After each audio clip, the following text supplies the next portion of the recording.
Обаче там, където работите вие, да си говорих преди малко с вас, такъв натиск обикновено няма. Това си чисто икономически обусловено. Има си компании, където хората не участват активно във веригата за създаване на бизнес стойността. Това вземете 20 годишна концесия да купаете злато, извинявам се, няма нищо лошо в това. Не съм съвсем сигурен. Самите ограничен брой хора в организацията създават стойност. Сега обаче, ако правите софтуер, нещата са много различни. Обикновено там има някакъв натиск за представяне, макар че специално при софтуера натиска за функционално представяне е много по-силен, отколкото за лидерство. Но организациите са различни. В този смисъл вие не можете да тръгнете всяка една организация по един и същи начин. Там, където има натиск за лидерско представяне, това означава, че лидерското представяне е първо. Е дефинирано като такова. В смисъл има достатъчно голям брой и доказано свързани с бизнес успеха компетенции. Тези компетенции се измерват. Резултатите от измерването на вашето лидерско представяне се възнаграждават или не се възнаграждават респективно. Всичко това е свързано с другите подсистеми за управление на таланта, като кариерното ви развитие и т.т. Въобще феномен на лидерство в организацията е създаден като такъв. Той е част от съзнанието на достатъчно голям брой хора.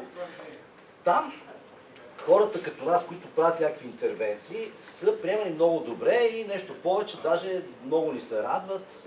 Въобще добре. Много. Причината е, че тези хора съзират в нас някакви, че помощ, че не е много хубава думата, но на някакъв начин те да си постигнат целите.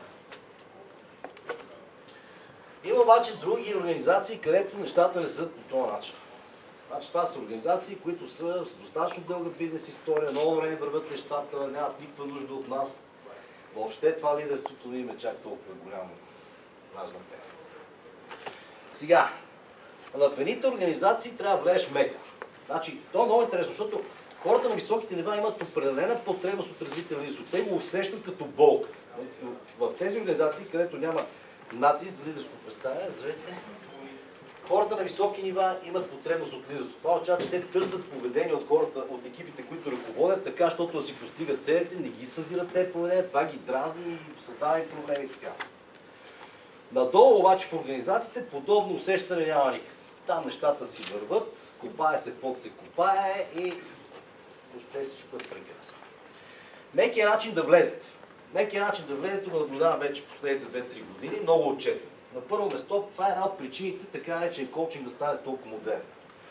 Коучинга по дефиниция има за цел да подкрепи не организационното представяне, а постигането на индивидуалните цели на човека, който коучва. Нещо повече. В коучинг идеята, аджендата, по която работите с човека, на практика е неговата адженда. Не случайно, аз тук не ми остава време последно време, ми си искаше да напиша една статия на тема, защо това, което наричаме коучинг, не е коучинг. Значи това, което се фънва, което се плаща от компаниите, не може да бъде коучинг, защото то е насочено към аджендата на компанията, а не към аджендата на човека. Например, обаче, в Lufthansa, за която вече споменах, те са достатъчно богато предприятие, поне тогава бяха такова, за да си позволят да наемат хора като нас, да им плащат достатъчно добри хонорари.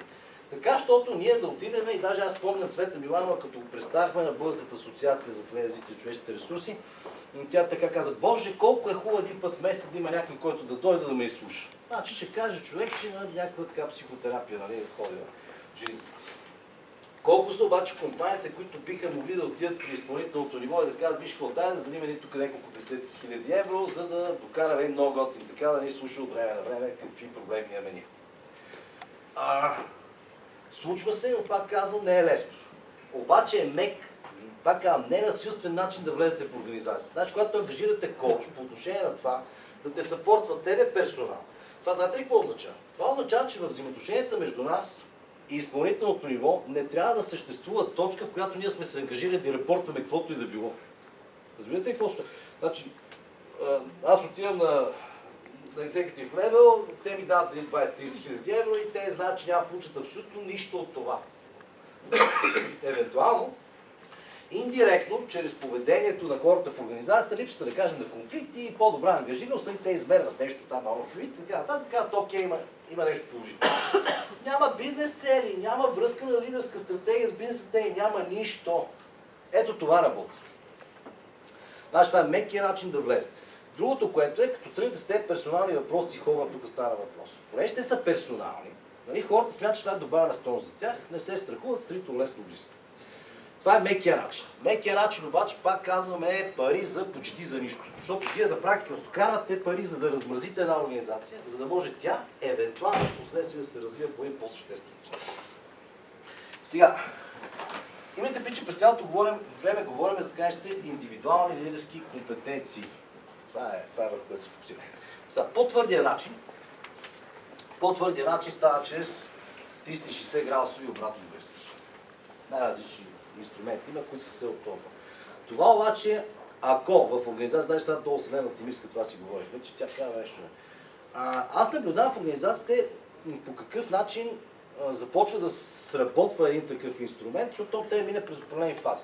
В една организация няма култура на оценяване. Значи резултатите от 360 градусите обратни връзки поне първоначално не са кой знае колко дори. Това е интересно ли, което ви говоря, че аз малко отвлечено отляво.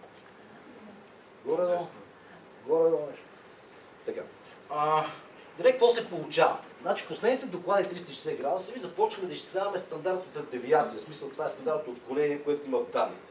И се виждат две отчетливи тенденции. Чисто пак казвам, статистически ние виждаме две отчетливи тенденции. На първо място това е конформизма в оценките, там където няма отклонение. Всичко писано на всичко е какво. Това е нормално.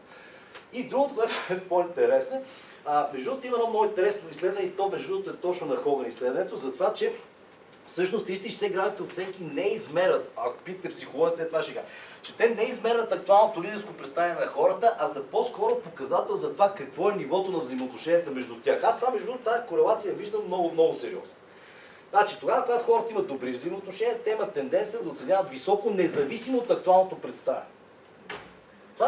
Имате предвид, че има много силен конформизъм в това, аз това казвам. Значи, когато в една организация няма култура на оценяване, въобще лидерството не е създадено като феномен вътре, това, което ще наблюдавате в началото е точно такъв тип оценки, които не са информативни за моя организация. Обаче, ако не се откажете и продължите да правите това, с течение на времето, така както всички, които са имплементирали някакъв перформанс менеджмент система с организация, са забелязали как въобще не сработва в началото и постепенно почва да дава някакви резултати малко по-нататък, тук е горе-долу, така да се каже същата история. Сега, това е хард начин, не за друго, защото винаги, когато един човек се чувства оценяван, винаги на него му е гадно. Значи това е абсолютният принцип. Хората не са винаги готови за това, автоматически ще трябва да поработите малко повече. Втората причина, поради която днес работват тези неща, е, че хората не ги разбират. Сега не искам да дам конкретен пример, смисъл да кажам името на организация, само ще кажа, че да кажем в топ. Да кажем една от най-големите организации в света, които се занимават с храни. Те имат имплементиран компетентностен модел Ломингерс, най-популярният в света, който работят по него от години. От години минават какви ли не практики по управление на таланта, значи промоушени, истории, какво ли не върви по този модел. В същото време аз участвам в един мини проект, който виждам как хората не разбират по един и същи начин смисъла и значението на това, което е написано за там в тази компетенция, клъстър от компетенции и фактор, там той е на 3 слоя. Ето защо имплементирането на система за 360 градусово оценяване като начало, пак казвам, на една програма, защото това, което тук виждаме, е някакъв начин, по който да измерим актуалното състояние на лидерството в една организация, за да стартираме една програма. Обаче пак казвам, не винаги сработва. Е добре да се комбинира с няколко неща. Първото ние наричаме Competency Deployment Workshops. Това са някакви такива сбирки, си ги представете, в които хората разсъждаваме върху това какво аджиба означава тази компетенция, написана по този начин. Сега за компетенциите, предполагам, всички знаят. Това води най-малкото до еднаквяване на разбирането. Предполагам, че при перформанс оценките също, нали, които са, има нещо подобно. Другото, което е, хора трябва да бъдат обучавани на тези скали за оценяването. Аз знам, че вие правите такива неща, подозирам, че сте се сблъскали с такива работи. И редица други такива неща, които могат да ви подпомогнат. Сега, нивото на лидерството в организацията би трябвало да се свърже с още някои работи. Но пак това са два инструмента, с които могат да стартират. Обикновено, тук сега скоро писахме нещо. Това, което ние наричаме оценка на личността е по-скоро свързано, не по-скоро е напълно свързано с човека, е една отправна точка. Тъй като има една концепция за това как се ражда поведението, ако ми е интересно, мога да ви разкажа малко повече за него. Обикновено компетенциите, които те са свързани с позициите, и по-скоро дават отговор на въпроса къде искаме да отидем. В смисъл, това са желани поведения от страна на организацията, които пак доказано би трябвало да водят до организационен успех. Значи това са две неща, поне които бихте могли да извлечете. Сега последно, което правих, но не можах да го държа, че вчера бях болен, даже мисля да ви го покажа. Да кажем една от сериозните организации в областта на развитието на лидерството в света, Center for Creative Leadership, те пък правят Leadership Gap анализ. Те си имат пък специален инструмент, който е за това. Той е много интересен от гледна точка на това, че във въпросниците, освен актуалното представяне и значимите компетенции към момента, значи нашите въпроси специално са доста сложни. Аз мога да ви покажа с малко, ако искате точно представя. Там има и анализ на оценка на бъдещите потребности от лидерство. Това, че хората им се задават въпроси за това, кое според вас е значима компетенция за високото представяне на позицията днес.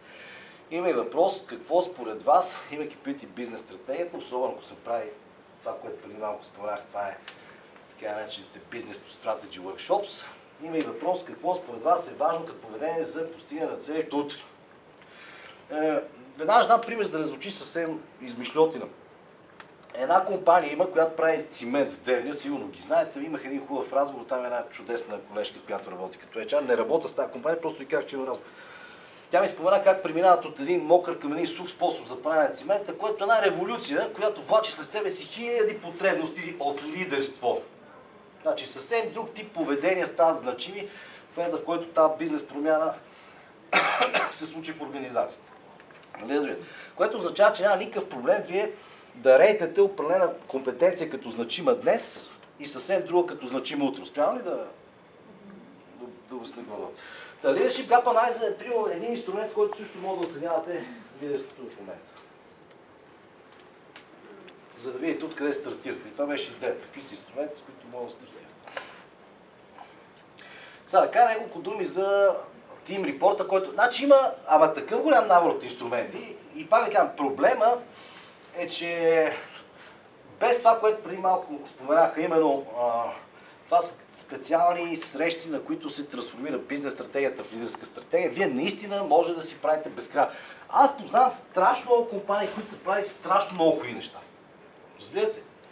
Обаче почти не познавам в компания в България, която да има интегриран подход към развитие на лидерството, което е доказано да повишава бизнес резултат.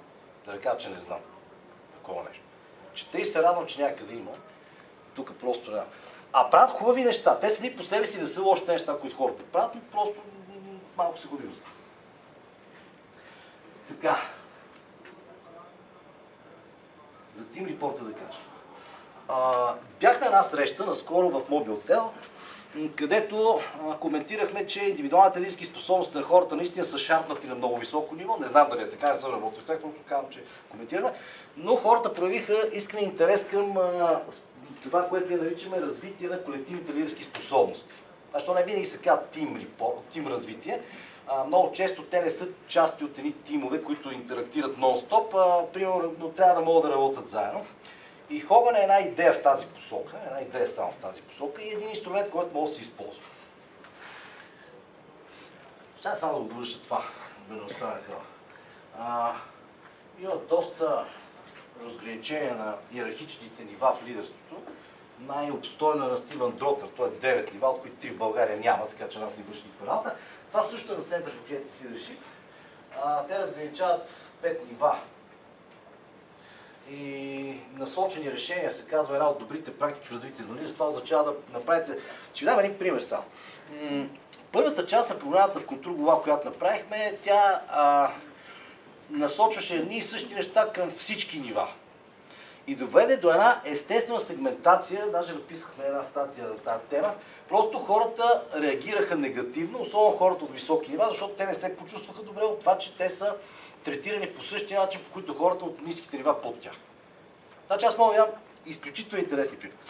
Значи всички те получиха индивидуални проекти, по които да работят. Това обикновено са малки organizational development проекти, които са предизвикателни и излизат извън рамките на всекидневните им задължения. Това, което направи хората от високите нива е, че с готовност се включиха в тези проекти, но начинът по който ги реализираха е като ги преразпределиха на хора под тях, които също имаха проекти, върху които трябваше да работят. И сега това си беше издънка, откъдето да го погледнеш, нали? Но начинът по който хората на високите нива реализират каквото и да било е такъв. В смисъл, те така смятат, че трябва да го реализират. Ето, проблем. Така, важно е за тези 5 нива да имате насочени решения, в смисъл да търсите решения за всяко едно от тези нива, което да е подходящо съответното ниво. И това е. Когато започнете да анализирате лидерството в организацията и когато започнете да правите дизайн на някаква идея за развитие, имайте преди, че има нива и че те са различни, че не мога да ги обучвате по един и същи начин. Това е абсолютно си. Нещо също, което според мен е доста интересно е, че ние тук намираме ни отговори на въпроси по какъв начин да развиваме индивидуално хората. То става въпроси за инструменти, има си инструменти там, сега някакво. Въпросът е, че е хубаво да намерим някакви общи теми за тези групови занимания, за които вече говорих. Сега, последното време гледам сега една така тенденция.